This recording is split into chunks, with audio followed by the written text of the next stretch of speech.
Korupsi, corruption itu Pak Prabowo itu tidak akan ada toleransi sama sekali. Dan Prabowo persilakan investor as telepon kalau ketemu praktik korupsi.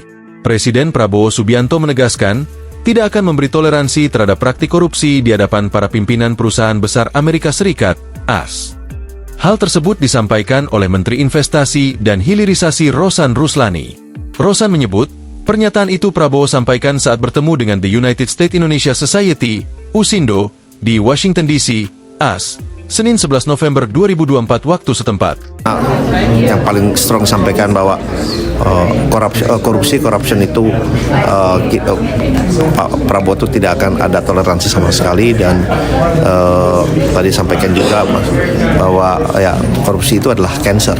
Dikutip Selasa 12 November 2024, Rosan menyampaikan, Prabowo mempersilakan kepada para investor AS itu untuk menelepon dirinya jika menemukan praktik korupsi atau ada yang membuat masalah.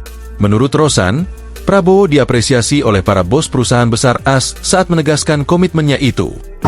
Kalau ada yang korupsi atau yang membuat problem, misalkan kontak langsung ke beliau, dan ini suatu message yang sangat positif, sangat clear, dan mereka responnya sangat meng-appreciate very straightforward penjelasan dari Bapak Presiden Prabowo hari ini.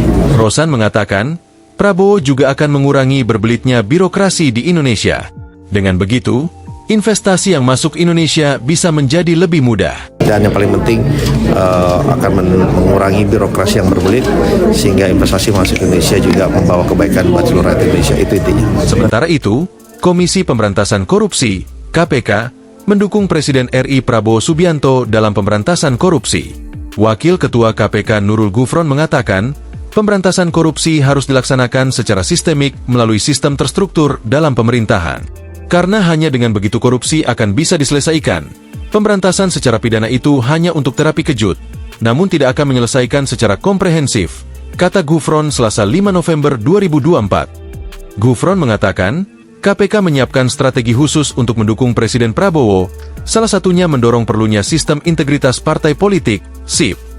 Ia mengatakan, KPK telah melakukan kajian terhadap SIP pada 2018 lalu dan ditemukan bahwa semua proses ketatanegaraan diawali dan bersumber dari parpol.